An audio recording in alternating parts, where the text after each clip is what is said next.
Hello, my name is Jasmine. My name is Courtney. I'm Daz. And today we'll be talking about how racism outside of our community can be turned into internalized racism within our community and how genuinely sad it is. In order for this to happen, a community must be constantly oppressed and mistreated to the point where they consider the experiences they have to be normal, enough to use the oppression they have endured to oppress others within their own community. Which this is a big problem that we have as a community as a whole. We tend to oppress ourselves with our own standards of believing that this is what a real black person is, or this is what a real man is, or a real woman is, when those standards were all imposed on us by someone else.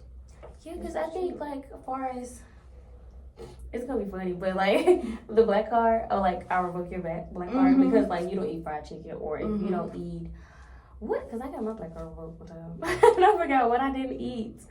I don't eat tomatoes. Right, and like... Fried green tomatoes, I'm allergic. No. People thought that they need to take that Yes, from you for not having tomatoes. Like, everybody loves, like, it's even a restaurant, fried green tomatoes, and I'm like, I can't go there because I can't eat tomatoes. They was like, it's not just tomatoes. But I was like, well, the name says tomatoes, so mostly everything has tomatoes. Being allergic, you Which know. I understand, where it's like, that's something you would stay away from. And it was something else that I didn't eat. But it's like, but us put ourselves in that category, like, you have to do certain things to be black, or you gotta, you know. Right, like there's this unreachable standard that we set for ourselves, well, that someone else said that we're trying to live up to, and I don't understand why. Like we can recognize that we need to move on from it and that we are our own people, but we can't recognize that those standards aren't our own. Yeah, that's the problem. Else's, we can't separate that from ourselves. You like watermelon and fried chicken? That's the commonly used. Like, and it's a joke now, like to the point where it's a joke, but it started as something serious. Yes, like, yeah. But there was a real reason why black people probably were eating watermelon and chicken. Yeah. So it's not, I don't know. I feel like everything goes deeper than they think. Everything does. To start off the discussion, you would have to start off with the roots. Systematic oppression all started within the historical injustices of slavery between lighter colored slaves and darker colored slaves. As people began to mix races and people were born in different shades of color of black, you were becoming disowned for not being, like, in the community, you were disowned for not being dark enough. And actually, if you were light skinned, people would believe that they were better for being light skinned, because the closer to white you were, the better you were. But for people who are darker skinned, if they didn't want to be white because of the situations they were in, they would think of themselves as better than lighter skinned people, because the blacker you are, the better. The recording. Oh, wow. It's okay, you can. Yeah, I still didn't. Oh, and stuff. Okay, we'll just edit that out. Let me see if there's anything else. But honestly, when it comes to the roots of like systematic oppression and how we entitle it to our own community, like the oppression started between lighter slaves and darker slaves, and really not even between lighter slaves and darker slaves. The oppression started outside of our community. It started by white people classifying lighter slaves or people of lighter condition in general. Yeah, let's make that clear. It started outside of the community, right, and it was brought in and then meddled with, and it's just been festering for years. This is how it happened. That's different. Like, it started outside the community. White people outside the community saw people of more fair skin as better or less black, and they saw them as more human. Okay, so I feel like we do have some. That's where we some people in our class, so not all white people, but like some, like back in the day. Because I think we did have some white people in our class. But that's where we put our own. We put those standards in our own community. Like we put like white, lighter skinned people and darker skinned people fighting over which is better and which is actually black. Only came in once the division was set in by white people. The division was set in because they told us that fair skinned people were better, and the division is whether we should listen to the white person, to the white man, and decide that that's true and whether we should defy and decide that actually Like, lighter skin's worse or just be equal, which in reality we should all just be equal. Equal, yeah. And I feel like Mhm. I feel like we have been attacked more because the lighter people. I don't want to say lighter people, but like lighter dark people, black people, they were picked because I feel like the white women were mostly the problem because they felt like they weren't appreciated because their white male will go to a black female to make a lighter baby. So I feel like that's why lighter people they do have some type of judgment because And because like white men have always preferred like black Dark, women's yeah, bodies. Like we known this throughout history. They've raped women, countless black women through history. So this isn't a new phenomenon, you know. Like it's something that really has been going on since slavery because they preferred darker women. And it's just got internalized within our community. Yeah, like we pretty much made it worse. And then I know like far as like present day to like related, I feel like black people feel like, especially black men, because if they feel like if the police is going to, not all police people are bad, but like if the police is going to think I'm already stealing and I'm already killing, I'm just going to go ahead and do it. It's Right. like, I'm not finna just, instead of proving them wrong. It's kind so of it like, is like we are like just keeping it alive because instead of proving them wrong. I talked about this in my sociology class recently. It's like being labeled the deviant. We were labeled deviants and labeled as the criminal, the murderer, the rapist. It's hard to not the criminal. Whatever, the criminal in general. We were labeled as the criminal, so it's hard to break free from a label that's being set. Yeah, that's what I was trying to say. Yeah. It's hard to That's break already something that's been been given given to you already. Since like Right. slavery times. That's something And you cannot. You see so many. This all people started with the doing it. 13th Amendment as well. Oh, and like Like- like how your last name, because I think somebody said that too. Like how black people got their last name is by their master. Oh, it was in general a lot of times. So basically. like some people don't even get rid of their names. Think like, about this. even We've back lost then, our like, roots. We're not. Lindsay is not an English last name. I'm Desmond Lindsay. That's not African. Where did that come from in I Africa? mean, I don't think coffee is either, but I mean, You see what I'm saying? Like, that's what No, I'm I saying. don't Like, that's feel like not. that That either. didn't come from Africa. Kind of like really. Yeah, We we're all not came gonna from go English there. backgrounds. Think about. Have y'all ever heard the name Freeman? Yes. You know where that came from? Where? Freedmen. Yeah, I feel like that. Yeah, I That's heard that exactly before, but how I it don't know started. what I had a it white is. Y'all teacher ever with heard last name Freeman. That's cool. I learned that He was cool. in my recent art history class that I had. It was very interesting. Okay. Hey, I think history Also- teacher gave me some lessons. Also, Tea.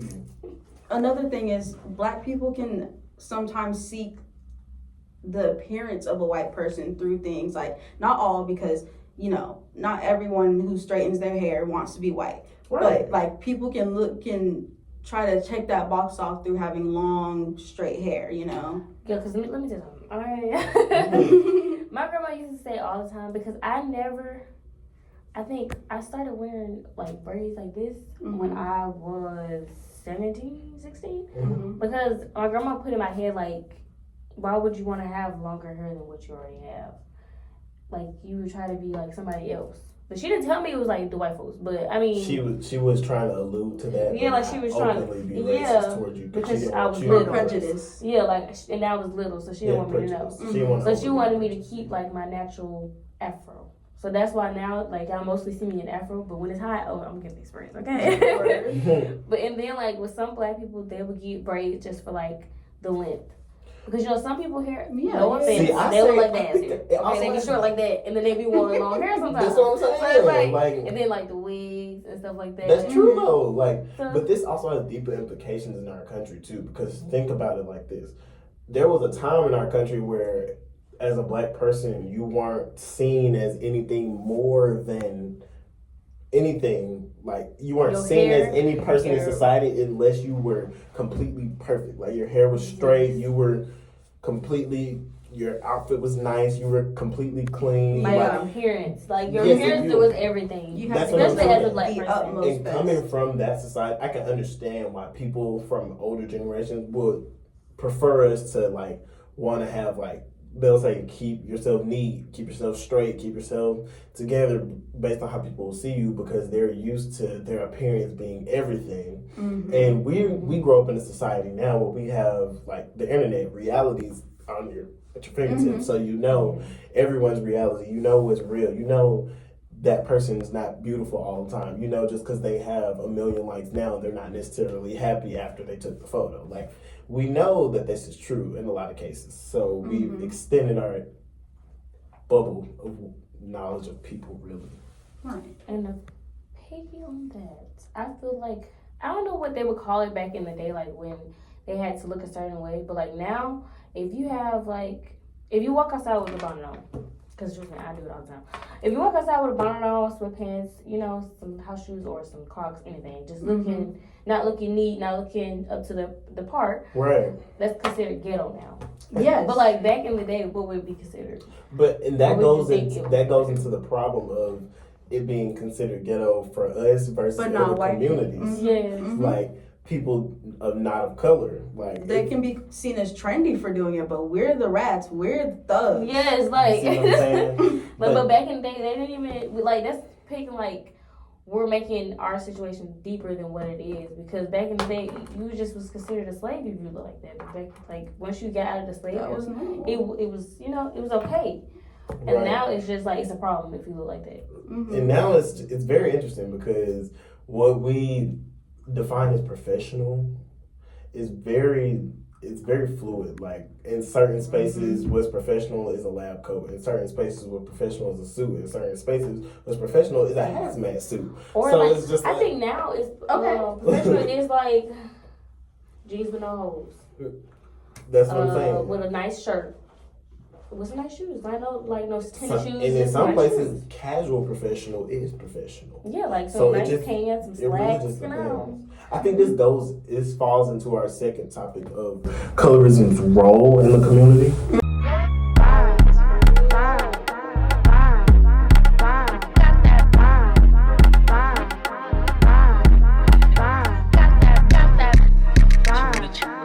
Colorism's role. Favoritism in the community due to different skin tones, shades from race mixing, which cause separation and emotional divide.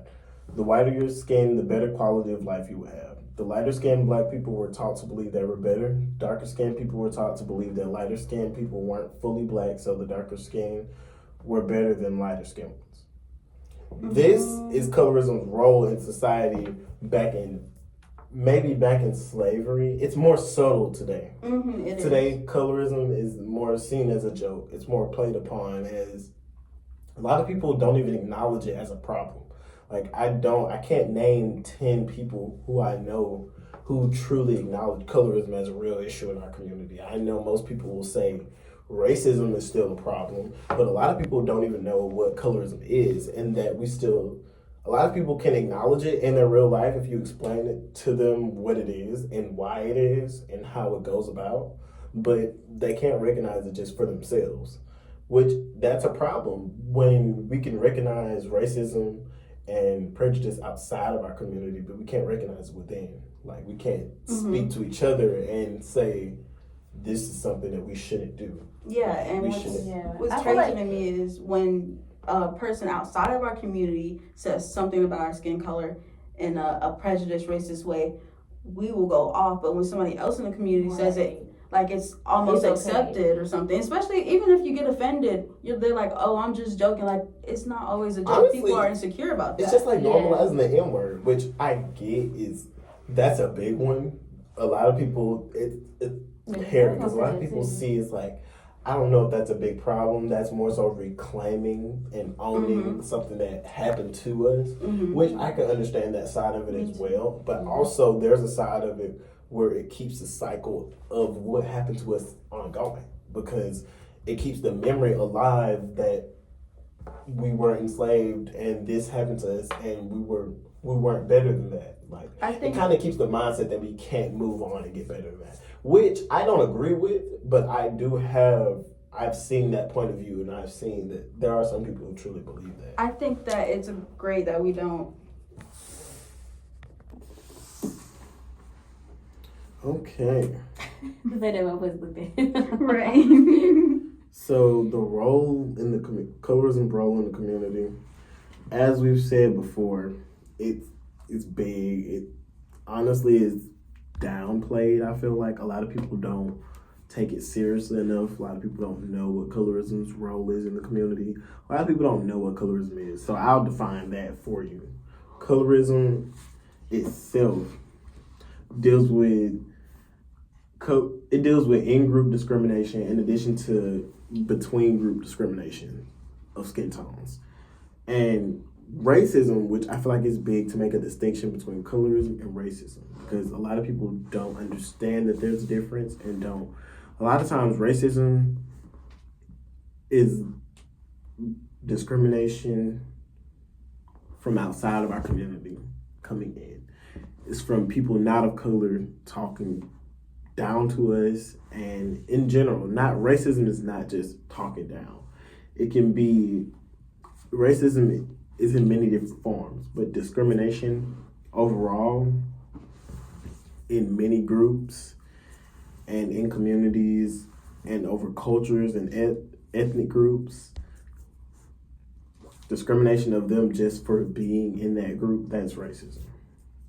Yeah. And colorism is more so discrimination of the people within that group discriminating between each other and deciding who in that group is better based on what features and who's worse based on what features.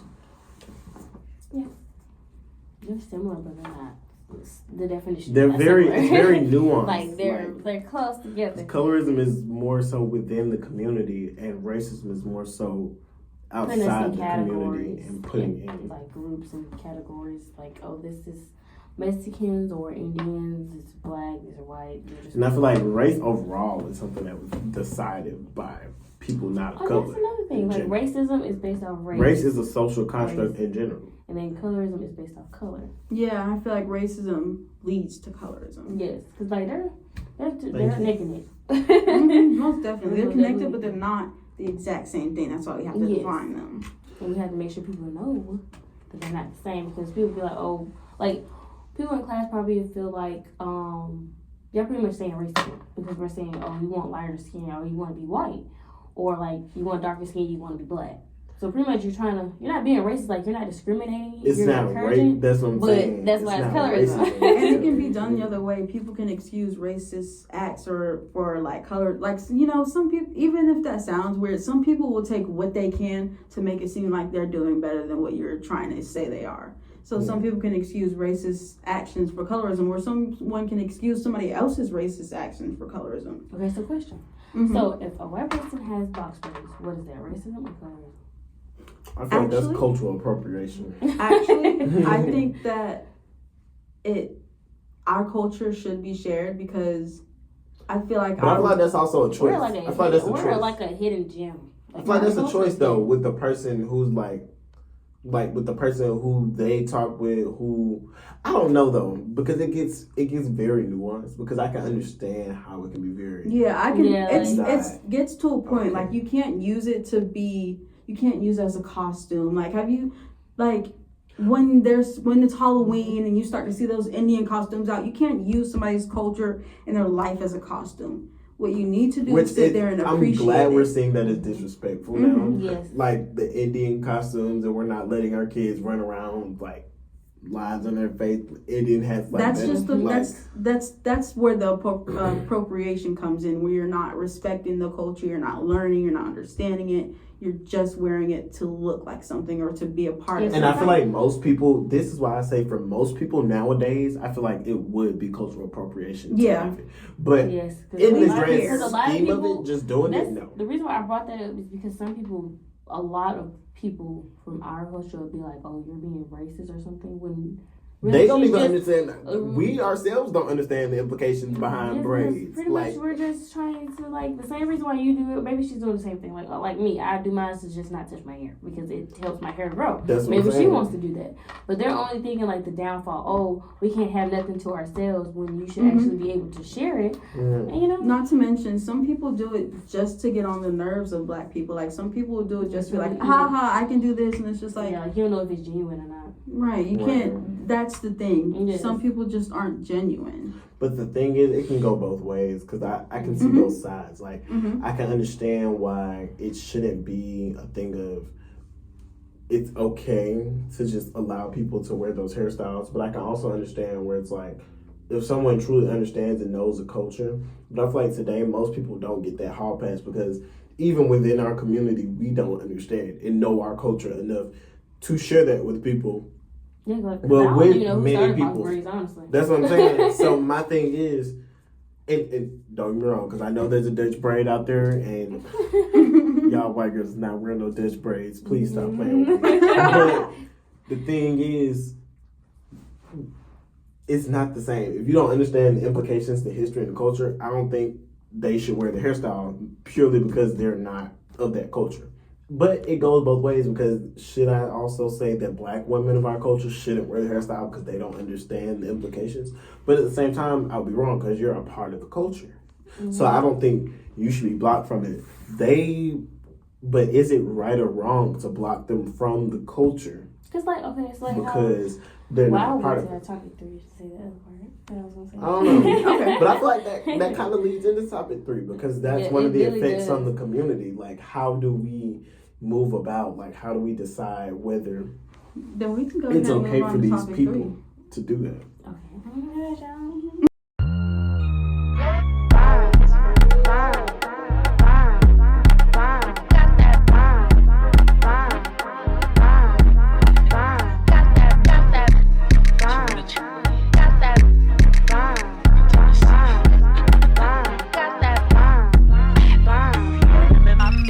So topic 3, the effects on the black community. We can sometimes try to make ourselves appear without our ethnic features, such as our hair, and typically want it to be straight, even though we actually have natural straight hair. So I want to say something on that because I have natural curly hair. So for me to want it straight, it's just for me to, because I really do it probably once a year, probably. You know, it's that case, like somewhere I have to go just to get my ends cut. But I know some people, they do it because they want to see their length. So if their length is like right here, they'll feel like, oh, some people But, they like, change their shrinkage and color. stuff, It's like- the like that thing. validation and stuff. Yeah, the validation to make them feel like, oh, They're getting somewhere. yeah, like they Or like guys Get will them- do this. They'll get them like out of there. they'll color. pull their hair down or like dye their hair at the tops to make it feel longer. Yeah. When you don't have to do that in order to have your hair feel longer, but guys do it. Yeah, I don't know, man. We can put down our ethnic features like skin tone, hair texture, and noses. Ooh, noses. I know when I was growing I up, know some people that get nose jobs. They feel like their nose Yeah, is too wide, too too big. big, too little. Like, And I promise you, I love mine. It's clunky, but I love it. okay, I love as an artist, I really love to draw black noses because I just feel like I even struggle to draw a more like button nose kind of look. I just love the way that our noses look. And I love when people have funky noses like yours, like it'll have that hump. And I just I love it so much. Like I love it. But I know as a kid growing up, I struggled a lot with having curly hair and I would straighten it a lot. yes, And I hated yeah. my curly hair as a young kid. I And now hated it's it. like, oh, I'm waiting go. And everybody like, it's now like, I don't know how to explain. Like back then, they didn't like the afro kind of thing. Yeah. Like now, it's like, oh, what do you use in your hair? Oh, what do you do this? Like, how you do this? I be trying to get my hair like that, and it's like, I've never been asked that before. This is so And now- interesting to me because I feel like the hair side of the conversation doesn't really come to black men as much. Like we don't get as much of the flack from you shouldn't wear this hairstyle and that hairstyle. Which don't get me wrong. No, actually, It happens. It happens a it fair happens amount. within the home. Like the father would be like, "Oh, you can't have this certain hairstyle." And that's 'Cause, where like, it gets internalized within the community. yeah, like my son's dad, love him peace though, but he does not. He doesn't want my son to have braids. So he has, like now, he cut his hair off. He cut his hair off, y'all. He cut his hair off. Jordan. And now, yes. Oh, He cut his hair off. Now he got a little haircut. Because I told him, like, I was going to just get it braided, like comb it out and get it braided and all that kind of stuff. Because he actually wanted dreads, but I was like, no, because that's too much of a hassle. Because I already got one dread, you know. Okay. Yeah. But it's the fact that like I feel like all the male decisions happen in the home, as far as like the fathers being strict, like oh you need to have a low haircut or you have to be shaped up some type of way, but you can't have long hair, you can't have none of that. It's mostly the mothers that, like, if it's a single mother, she's going to decide, like, oh, you're gonna grow your hair out, I'll do it, and stuff like that. See, that's dependent too, though, because my mom, she was a single mom, right?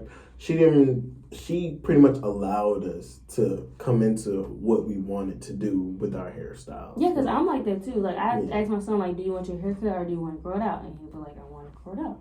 But you know, when the dad comes, everything changed. Oh, I want my haircut like my daddy. Because that's really why he got his haircut off. Because he wanted to be like his father. And see, my thing is, I didn't, like, I have fatherly roles in my life, but at the same time, my specific father wasn't in the home. So that role model of knowing, seeing that man in the house every day and seeing this identity of what you may be or want to be in the future, I didn't have that. So that allowed me that room to think of, well, what do I actually like? Yeah, like, what's out there? You can think for yourself me?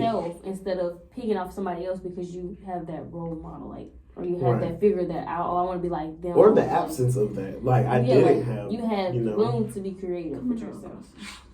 So you can. I'm you did that right.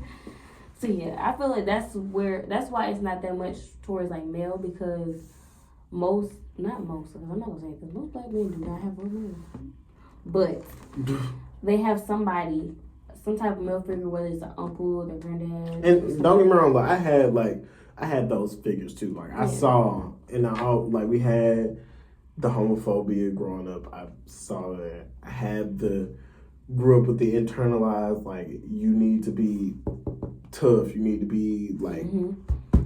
Have this hairstyle. You don't need to have earrings in your ear. You don't need to just certain things of what standards of what a man is, what a woman is, what is acceptable for a man, what's acceptable for a woman. It changes over time too. Yes, most definitely. It just changed so much. Because I remember when when I was in high school, they were dyeing their ends. Like dyeing the top blonde, or dyeing like a blonde patch. No, the blonde patch. That was the first. That was the first standout moment right there. That was like the biggest thing ever for like black men, because that was the first step like black men ever took into doing anything. Just bringing color their in stuff their out, like hair, being creative, like and color stuff. in your hair. That was crazy. Like, it's like what? What? Then people were doing different colors. Once that blonde patch hit, that's when everybody brown. The little brown blonde patch was the first thing. Wiz Khalifa with that brown blonde patch. That was like I said, like Rod Wave, artists be influencing. Yeah, like they set trends for other people, like Rod Wave, keep it niche, okay. That's so true though. When he was like, cause it was about a robbery. I know he said robbery. I know. Let that be my baby, my little red baby. Because it was about basically the part of the song was him singing about someone breaking into someone's house and beating up their girlfriend, and then he was like, "Let that be my baby, my red baby," pretty much saying light skin because most light skin he was basically saying let that would have been my child, but he said red baby at the time, so that's what like, people like you be considered red, pretty much. Me, yeah, word.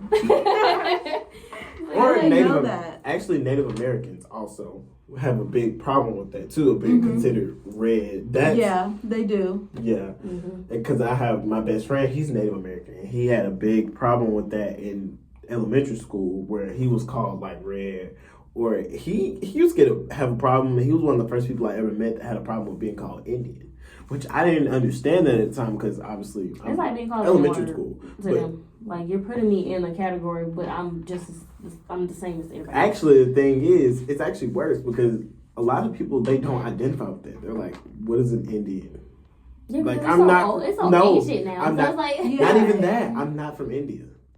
I'm Native American. It's a different meaning now. That's what I'm saying. It's kind of an insult nowadays. Right. Because, like, it seems like semantics to us, or to some people, it seems like semantics, but to them, that's their identity. Like, they're not Indians. They're not from India. The reason that they were originally called Indians was racist. They called them Indians because when Christopher Columbus came over here, he saw them, he was like, y'all look like Indians. So that's what I'm going to call it. Like y'all India. look Indian. That's the only Makes place sense. where they've seen people of color who are like Not white. If they didn't who call are it in between Indian, white and like brown. Yeah. That's the only place they've seen people that look like that. India. So guess what they called them? Indian. if they didn't see them, if they didn't call them Indians, they probably call them like aliens or something. You know. That's what, Yeah, I feel like that. Yeah. That's what I'm saying. If they didn't say Indian, it would have been They kinda- whatever they thought they thought Native Americans Well, looked see, like. look, that's another thing. Christopher Columbus, then slavery, it's all setting like at the beginning of time, and we're just picking on it like That's what I'm saying. And over and all over, our and making it problems. deeper and deeper and deeper. Mm-hmm. Right, and these effects still come through even to today. That's what we were talking about, the effects on the community, even down to today, you know. Just like, even though the black community has different words, they still mean the same as they did back then. Like ghetto, what else? Oh, we. What else? Ghetto? Concerto, because Medea made that. Concerto, country, ghetto, okay? I know a lot of black people who still use hard R, like the N-word hard, like as a joke, not serious. Yeah, I know like, what you mean. we You know. still use that, but I feel like, In which I get, we recognize even when Yeah. stuff, we be like, oh, like you shouldn't say that, but we still allow it. You know what I'm saying? yeah. Like why? Because, is that? it was a school, I don't want to say like I went there. But, like, okay, I was in dance since I was in 5th grade. So, the high school that I played for, they had a whole fight in their cafeteria because a white dude said the N-word. Mm-hmm. It was whites against blacks. Like, they literally had a whole war zone in that cafeteria. And you know what's crazy? Because that one white dude said the N-word. You know what's crazy? Like I've gotten a new light on this, on white people using the N word. Like after working in a space, because I worked with 2 white people, well, a bunch of white people at Arby's for a year and a half, and it was my first time being in a space around like country white people for a steady period of time, and talking to them all the time, actually having good conversations with them. So I was talking to him, and I was trying to understand, like, what was the incentive? Like, do y'all say the N word? Like, he was like, honestly, yes. Like, it was my first time being around, like, these type of people in this conversation, have a conversation with them consistently. So, the type of people they are, I've never really come in contact with, and I wanted to understand, like, what was the appeal with saying the N-word? Like, do white people really want to say it that bad? Like, what about it is so, like... Made them feel like... I feel And like some of I them... genuinely wanted to understand, because I wanted to show them, they like... feel left out sometimes. Yeah. I tried to talk to them and have conversations with them about internalized racism and, like inherent racism, like... Because I talked to them about ideologies about going through when I thought all white people may have been racist, like in America. Like just going through different phases of my ideology. I talked to them about it and got what they felt about it. A lot of times it wasn't that. It's most of the time I can genuinely see that it's how they were raised. Like they're used to using the N-word as a derogatory term. Like in white households, they genuinely use the N-word as a, like how we use it? Yeah, but not like, as we use it very casually nowadays, but it can be used in an ignorant way. You're right. Their parents will literally use it as like saying you're ignorant. You know, like we'll call someone like you ignorant, like you shouldn't say that. Like me. Yeah, like you saying like. Please, like, like ignorant, like, you know what I'm saying? But they use it the same way. It just comes more from, it's supposed to be very harsh. Like when I was told their parents say it makes was it harsh. seem like we're ignorant. Like, since that's something that we came from, it's like, okay, all black people are ignorant. See, that's why we should stop using it. But it's just a habit now. When I learned that from him, like when I learned that from them, that their families use that as more so like just a derogatory term, and that it's just like they use it openly all the time, and that's why white people get out in society sometimes, and they're taking it back when we tell them like you shouldn't say that, like that's not normal, and we always look at them like, how can you think, like in the society we live, how can you think that it's normal to just walk around and just and you know. Yeah, but why do we feel like we are normal? Like we can normally just say it, like that's on. But why we feel entitled? There we go. Why we feel entitled to say it if they can't say it? That's what I'm saying. Even though they're the ones that created it. Technically, why do we feel entitled to use this word? What about this word is so appealing that makes us just want to? We have to say it. Like we just we have to reclaim this word. Like this is the like what? But this is not a good word to reclaim. Like, I'm trying to understand what good implications does the word the N word have for our community, for us to even want to reclaim it and make it a part of our community to the extent that we have, you know, because it's been embedded within every part of our community, our music, our slang, our everyday talk. Our everyday talk, the way we dress, like it's on our clothes sometimes. And I feel like clothes is a big part too, not just hair and like the skin color, but like definitely. Clothes. It'll show like you not to be mean, y'all, not to be mean, but you know like how you know it's a white person when they wear like a big shirt and shorts, like your clothes too, like and then like black people they wear probably a big shirt and some sweatpants and probably some slides. That's how it was a black person, or like a hoodie, because you know most people a hoodie and then put the hood. It's clothes too, not just hair and skin. You know it's the way you dress, it's the way you appear. Audience. I feel like a lot of our trendy fashion was, I don't want to say taken, but like it was definitely copied with no credit. Oh, for yeah, sure. a lot of our stuff has, but it's okay. It's okay. We're just gonna turn it to the game, baby. Okay. Turn it to the game. So, y'all want to move to the outro? Okay. I can hit it, right? So, to conclude, there's definitely internalized racism in the black community that has started from our historical injustices. It's nothing new and it has had 158 years to fester and build, leaving a trail of damage wherever it goes. At this point, we say things and do things that we aren't even aware of that are oppressing and ourselves and others. It can be scary to see how deep into our culture and community it has gotten, and I hope it is something we can fully break and catch easily. Because really, it's in the smallest things we do, the smallest jokes, the smallest looks, the smallest things, the way just we like talk. Our creative assignment that we did. That was kind of where we were trying to show that colorism is not being seen as something that's serious or even an issue in our community, but it's even being seen as a joke in many settings, and that's what we were trying to show with our creative assignment. Our media is a joke too, like right people, in our media. I feel like I don't know, because I don't want to sound too serious, because I can't be serious, but it is like a ongoing joke. Right. It should be like, I don't know how to explain it. Like you can have fun with it, but don't be too harsh, I guess. Or you need to at least let people know that this is humor and we don't, like, this is not actually... Humor only works if the person you're joking with knows it's a joke and won't take offense. Yes. Because that's it. Like, you can't take it to the heart. You gotta have somebody that's not, I don't want to say soft. Because I get it. Like, we have dark humor. We understand that there are certain jokes. Like, if you go to certain settings and you don't want to hear a certain joke, just don't go to that setting. Yeah, like, if it's like a certain bar that plays certain music, you're not gonna go to that bar because you don't think about like it like this. If you're straight, you're not gonna go to a gay bar just because they have good vodka. Like, you're not gonna do that. It's a gay bar. You're still not gonna go. Like, you'll be crazy. You'll be surprised how many people. Yeah, because I'm probably one of them. Okay, I'm probably one of them. I don't even swing. I'm talking about like men specific. Men most definitely will not go to a gay bar no matter what they got. That's what I'm saying. Because they don't want to damage that. Especially black men image. too. Yeah, white people don't care. Oh wait, y'all, let's stop. Class assignment. I'm sorry. Who wants to do the closing remarks? I can do it. All right. Or unless you want to. Let's see. Okay, close remarks. Thank you for listening. We hope you can learn from this and apply it to your everyday life.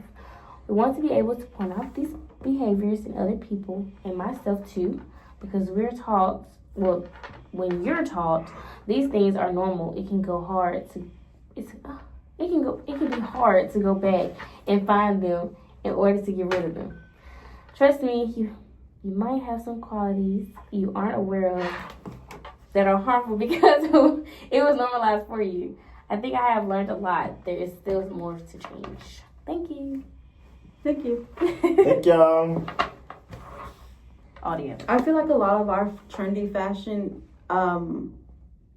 was, I don't want to say taken, but like it was definitely copied with no credit. Oh, for Yeah, sure. a lot of our stuff has, but it's okay. It's okay. We're just gonna charge it to the game, baby. Okay. Charge it to the game.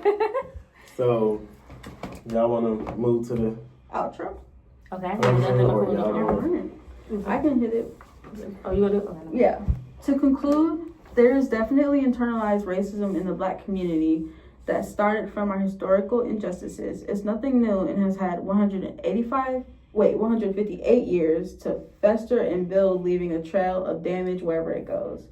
At this point, we say things and do things that we aren't aware of that are oppressing ourselves and others. It can be scary to see how deep into our culture and community it has gotten. I hope it is something we can fully break I'm so sorry. and catch easily. Should I re-say that? Yeah.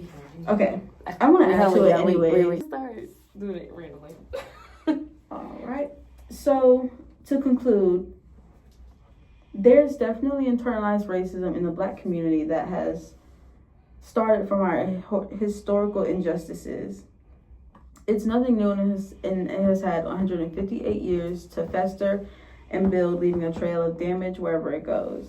At this point, we say things and do things that we aren't even aware of that are oppressing ourselves and others. It can be scary to see how deep into our culture and community it has gotten, and I hope it is something we can fully break and catch easily. Because really, it's in the smallest things we do, the smallest jokes, the smallest looks, the smallest things, the way just we like talk. our creative assignment that we did. That was kind of where we were trying to show that colorism is not being seen as something that's serious or even an issue in our community, but it's even being seen as a joke in many settings, and that's what we were trying to show with our creative it's assignment. in our media as a joke too, like right people, in our I media. feel like I don't know because I don't want to sound too serious because I can't get any serious, but it is like a ongoing joke. Right. It should be like, I don't know how to explain it. Like you can have fun with it, but don't be too harsh, I guess. Or you like, need to at least let people know that this is humor and we don't,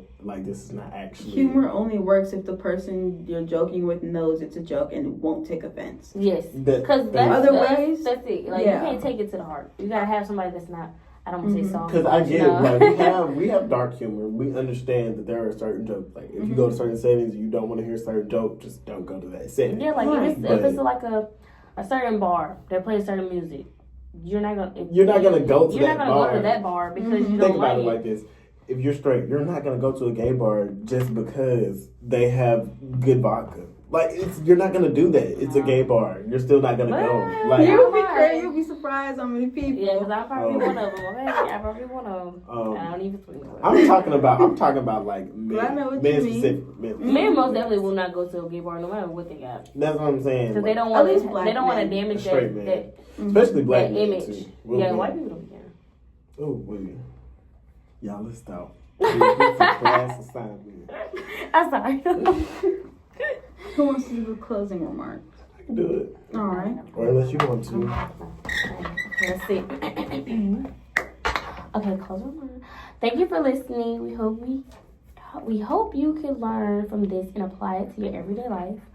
We want to be able to point out these behaviors in other people and myself too, because we're taught.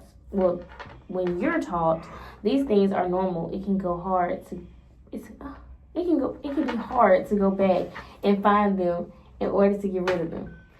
Trust me, you might have some qualities you aren't aware of that are harmful because it was normalized for you. I think I have learned a lot. There is still more to change. Thank you. Thank you. Thank y'all.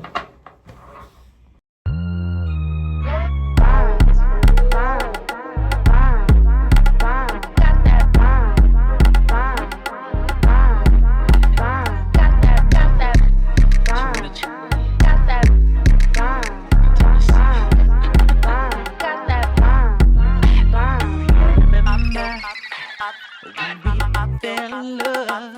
We were young and innocent. Do it. What?